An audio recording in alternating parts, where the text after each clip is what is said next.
அனைவருக்கும் வினோத் பரமேவின் பணிவான வணக்கங்கள்.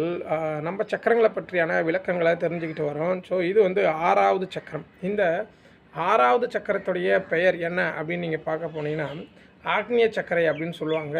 இந்த சக்கரங்கள் வந்துட்டு எவ்வளவு காற்று உள்புகும், இந்த சக்கரத்தில் ஆக்னிய சக்கரத்தில் எவ்வளவு காற்றுகளை நம்ம நிரப்பலாம் அப்படின்னு பார்த்தீங்கன்னா, இதுலேயும் 1000 காற்று நம்ம நிரப்பலாம். அதாவது 1000 காற்றுக்குள்ளளவு மட்டும்தான் இந்த ஆக்னிய சக்கரத்தில் எடுக்க முடியும். அதுக்கு மீறி நம்ம எடுக்கிறதுக்கு அங்கே வாய்ப்பு இருக்காது.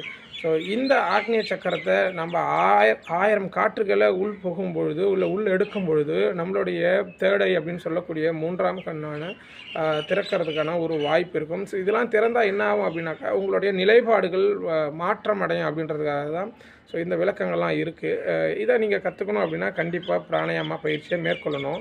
அதை நம்ம அடுத்து பார்க்கலாம். வாழ்க யோகம், யோகம் இல்லாட்டம் அடுத்த பதிவு.